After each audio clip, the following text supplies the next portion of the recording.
Deus abençoe todos vocês, que o Espírito Santo, o Espírito daquele que morreu e ressuscitou, o Espírito de quem está vivo, não é um Espírito, o Espírito Santo não é o Espírito de alguém que está morto e continua morto, não. É alguém que morreu e ressuscitou. Imagine quando você receber esse Espírito, hein? Imagine quando o Espírito Santo, o Espírito de Deus, descer sobre você, nunca mais a sua vida será a mesma coisa. Nunca mais. Você vai ter uma vida nova, 0 quilômetro. Sabe aquele carro, aquele carro novo, que você sente o cheirinho do novo? Pois bem, você vai ter esse cheirinho do novo, igual um bebê, que tem aquele cheirinho peculiar de bebê. Pois é, quando a pessoa recebe o Espírito Santo, ela é uma criatura nova. É uma novíssima criatura, uma nova mente, um novo entendimento, um novo coração. Tudo é novo para ela. E ela vive intensamente cada momento desta vida. E mais, com a certeza de que está se encaminhando para a eternidade com o Senhor Jesus Cristo. É o reino dos céus. Bem, mas para você ter o Espírito Santo, você tem que pagar um preço, claro. Jesus, para me perdoar, ele teve que morrer. Ele teve que sacrificar a alma dele para me perdoar, para comprar a minha alma. E eu tive que sacrificar a minha alma para segui-lo a cada dia, porque realmente, para você seguir o Senhor Jesus, você tem que abrir mão da sua vontade para fazer a vontade dele. E isso é o mais difícil. Isso é o mais difícil. Eu não digo que é impossível, porque eu consegui, e muitos têm conseguido por esse mundo afora, então você também vai conseguir.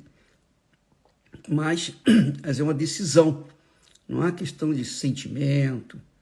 Eu estou sentindo isso, aquilo outro, nada disso. É uma decisão. Você tem conhecimento dessa verdade e decide se vai seguir essa verdade ou se vai continuar na vida mentirosa que o mundo se apresenta para nós nos dias de hoje. Olha só. Mas, bispo, aí você pergunta, me dá um segredo, não tem uma chave, não tem alguma coisa assim que a gente possa fazer isso com mais naturalidade? Não tem. Tem que haver sacrifício. O sacrifício das próprias vontades. Isso aí é inevitável. Porque Jesus sacrificou a vontade dele para fazer a vontade do Pai.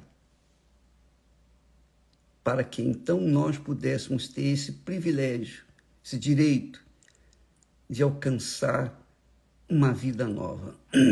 Então, no mínimo, eu tenho que sacrificar as minhas vontades para fazer a vontade dele.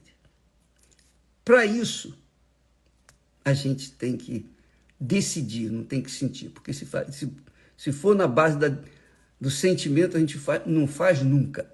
É por isso que muita gente está caída, desigrejada, afastada, etc. Está esperando sentir. Está esperando sentir. Sentir o quê? Vontade de obedecer? Se você esperar sentir vontade de obedecer a palavra de Deus, você nunca vai obedecê-la. Você tem que sacrificar, você tem que fazer o seu sacrifício. Ou é ou não é. Por exemplo, o seu marido te abandonou, ou sua mulher te abandonou, e você está aí chorando pelos cantos, triste, abatido.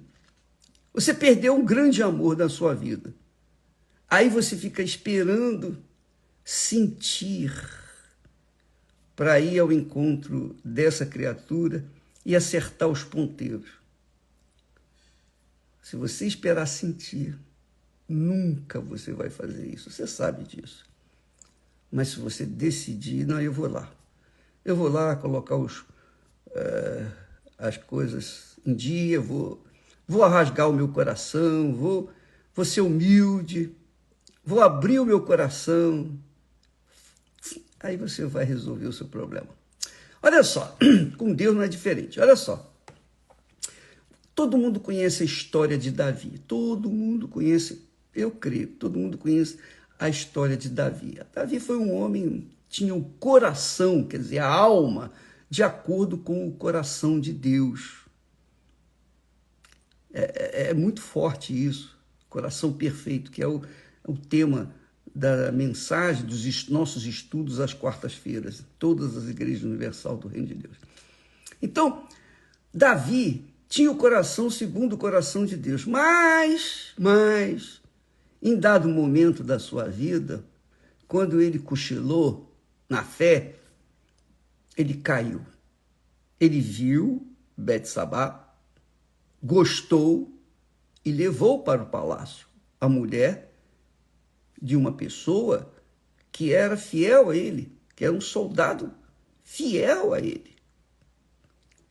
Pois bem, e aí cometeu o adultério. E o pior, ela ficou grávida para mostrar claramente que havia cometido adultério porque o marido estava na guerra. O marido estava lá defendendo Davi e Davi pegou a mulher dele e a engravidou. Olha, o que aconteceu com Davi? O coração dele era perfeito, mas em dado momento ele caiu. Como é que ele veio consertar essa situação? Ele pecou. Ele caiu feio, horrivelmente. Ele tentou esconder o seu pecado. Ele tentou colocar panos quentes, tentou tampar o sol com a peneira. Você sabe, tudo que ele fez, tudo, ele era rei, tudo que ele fez para esconder, para maquiar aquela situação, não deu certo. Claro que não deu certo, nem vai dar certo, não dá certo com ninguém. Como é que uma pessoa se une com o mal e pensa que vai se dar bem? É ou não é? Você faz uma coisa má. Nós fazemos uma coisa má. Quando nós fazemos uma coisa má ou alguma coisa mal, o que acontece? Nós estamos nos inclinando para o mal, que é o diabo. Nós estamos servindo ao diabo. Então, como é que a gente pode se dar bem? Como é que a gente pode se dar bem se a gente se une com o mal? O mal só quer o mal da gente. A característica do mal, o perfil do mal, é fazer o mal. Ele nunca vai fazer o bem. Ele nunca, jamais, em tempo algum, vai fazer o bem para nós. Então não adianta a pessoa mentir. A mentira é do mal. É ou não é? O adultério é do mal. A pornografia é do mal. Tudo que não presta é do mal. E você sabe o que é mal porque você sente imediatamente a sua consciência doer quando você faz alguma coisa mal. A mesma coisa acontece com a gente. Pastores, enfim, todos nós, humanos, quando fazemos alguma coisa má, imediatamente a consciência começa a latejar. E o mal agradece, que é o diabo. E o bem, que é Deus, entristece. Essa é a realidade. Ou você agrada ao bem e se dá bem, ou você agrada ao mal e se dá mal. Isso é claro, isso é lógico. Não precisa crer em Deus para entender isso, não. Você não precisa ser crente religiosa. Você não. É só entender. Quem se une ao mal vai se dar mal. Quem se une ao bem vai se dar bem. Quem se une à mentira vai se arrebentar. Quem se une à verdade vai arrebentar. Isso é uma questão de decisão, não é de sentir. Não é, não é. Então, quando Davi chegou ao auge do sofrimento, da dor, porque o mal ficava ali instigando, sabe, mexendo, sabe aquela ferida que já é dolorida e ficar mexendo naquela ferida ali. Você já pensou como dói? Pois bem, o pecado dói, machuca e dói de forma cruel. Mas dói aonde? Dói no corpo? Não, não é no corpo físico, mas no corpo espiritual, na alma. A alma, que é o coração, que é a alma. Coração, alma, mesma coisa. Olha só o que Davi ensina para a gente. Aliás, a Bíblia, o texto sagrado, ensina para a gente. Davi diz na sua oração simples, mas poderosa. Ele disse assim: Senhor, tem piedade de mim. Tem piedade de mim. Sara a minha alma, porque pequei contra ti. Que quer dizer, o pecado é contra a alma, é contra Deus. É contra Deus e é contra a própria alma. O pecado é um vírus que não há quem possa detectar esse vírus, a não ser a própria alma e Deus. E o bem, ou melhor, o mal, sabe também que aquela criatura fez a vontade dele. O mal sabe que a pessoa está má, está sofrendo, e gosta, e ri, e dá pulo de alegria. O bem, que é Deus, sofre, porque aquela criatura que era a imagem dele, de Deus, agora está associada com o mal. Então Davi identifica logo que esse vírus desgraçado da alma, que atinge a alma, que faz a alma doente, que faz a alma enferma, que faz a alma sofrer, esse vírus chama-se pecado.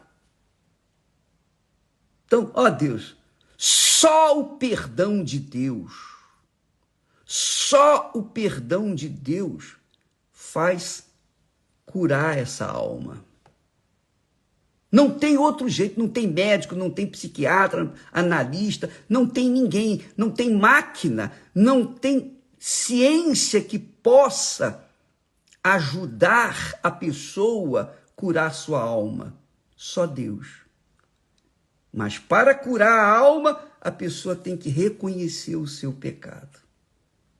Ela tem que reconhecer. Pequei, Senhor. Pequei. Eu errei. Eu confesso, eu errei. Fui eu que errei. Então você tem um problema com a sua mulher, seu marido, e ele saiu de casa por causa de um problema entre vocês dois, ou vice-versa. Por que não reconhecer? Chegar para ela ou para ele e falar: olha, eu errei. Eu confesso, eu reconheço que eu errei. E eu peço até ajuda. Me ajuda. Eu não quero fazer isso. A pessoa, se lhe ama, ela vai perdoar. Porque quem ama, perdoa. Quem não ama, não perdoa. O amor é de Deus. Deus é amor. Deus perdoa. Mas é necessário, é imperiosa necessidade de a pessoa reconhecer o seu pecado. Foi o que Davi fez. Ele identificou o vírus do inferno e vírus da morte, que é o pecado.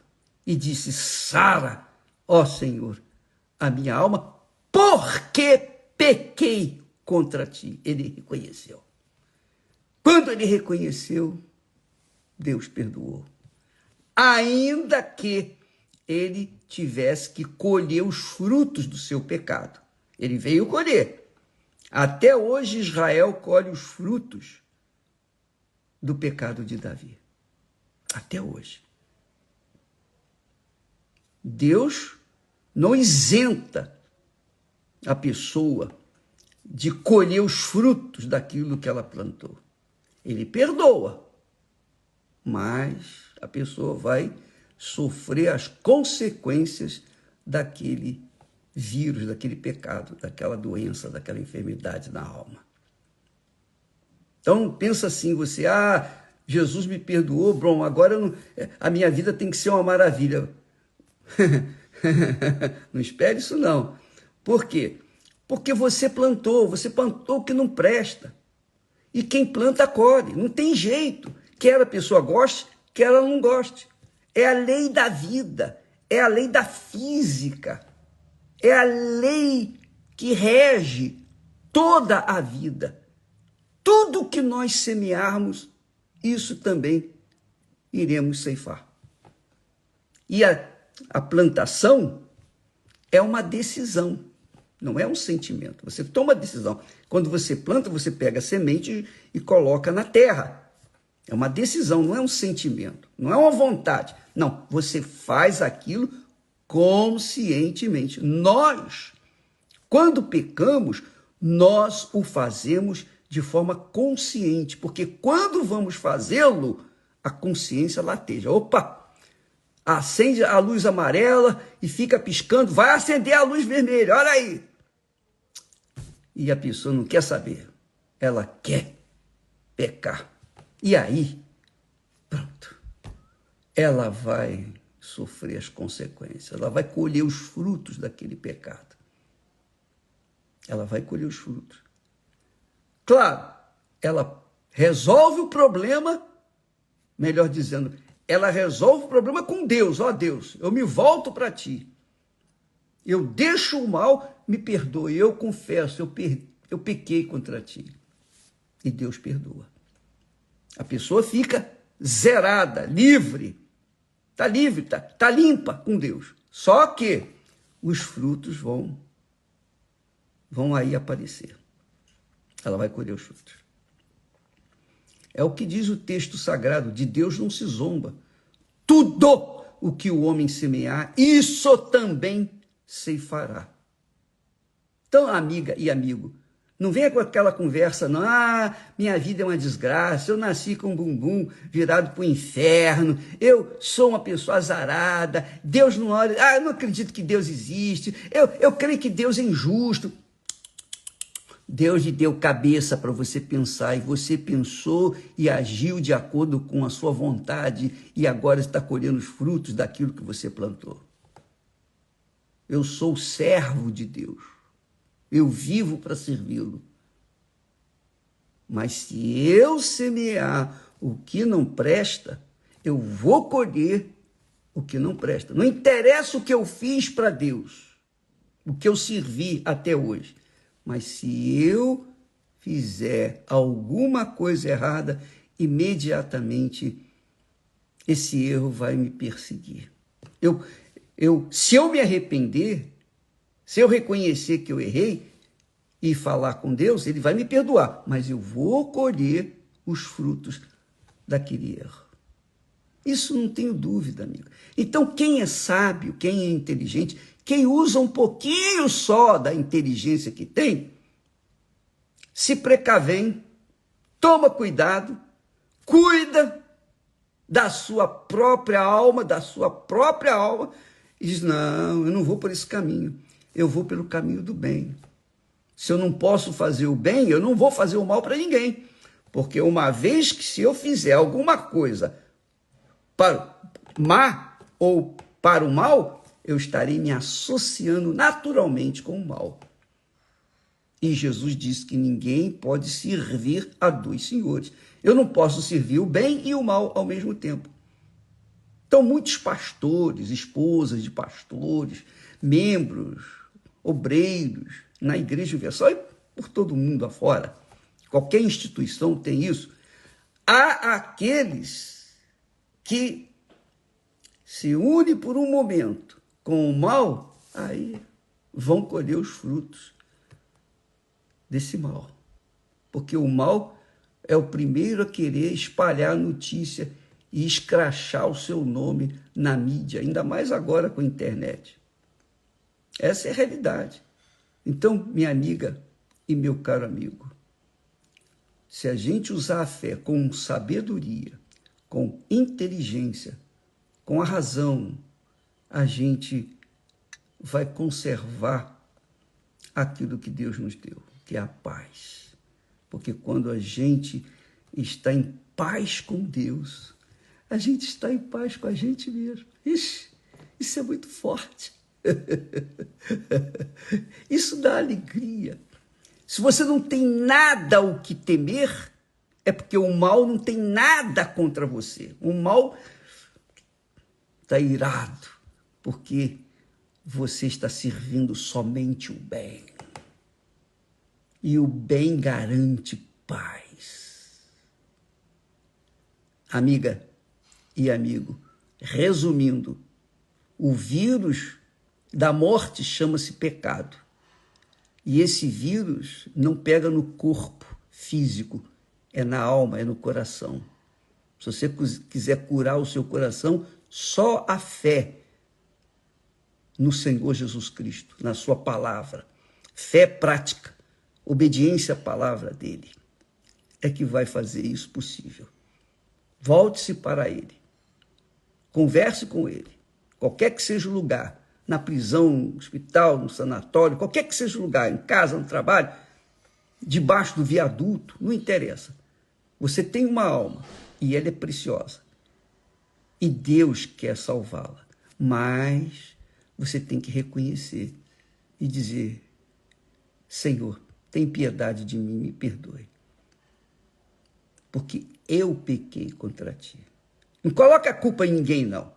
Ah, foi aquela mulher que tirou meu marido de casa, fulano fez isso, fulano fez trabalho para mim, fez bruxaria. Pode fazer o que quiser. Quem quiser fazer trabalho, bruxaria, feitiçaria, magia, pode fazer o que quiser. Pode.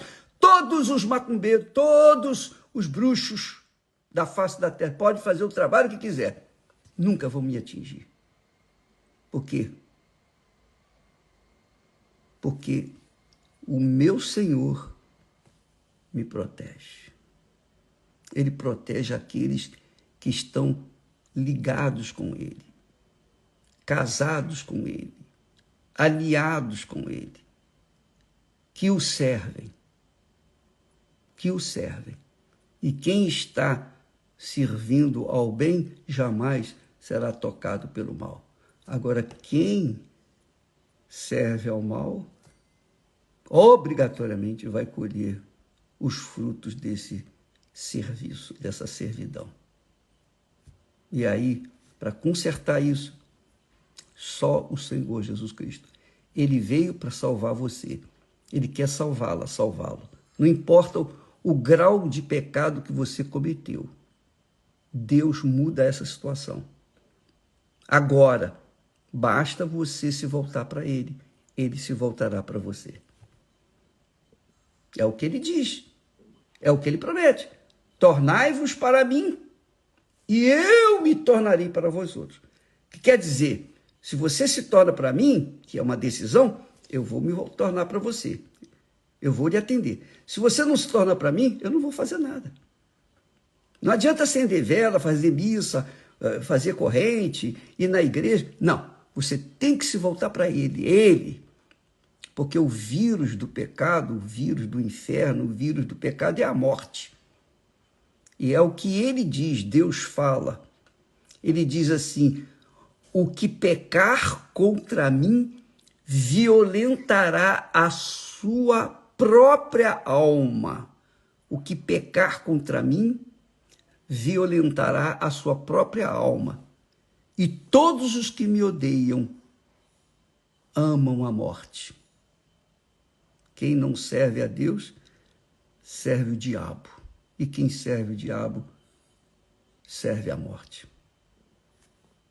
Amanhã estaremos falando mais a respeito. Deus abençoe a todos e não se esqueça que amanhã, penúltimo dia do jejum de Daniel, nós temos o filme Nefários, que estará no Univer. Você pode entrar e assistir esse vídeo. Vale a pena você assistir esse filme, e você pode assisti-lo tantas vezes quanto você quiser lá no Univer. E você vai ver qual é o modus operandi de Satanás para destruir a alma. Você vai ver como o diabo trabalha. Como o diabo trabalha. É muito forte esse filme. Eu vou dizer para vocês uma coisa. Eu assisti e gostei imensamente, porque escancara a verdade que tem sido oculta ao mundo.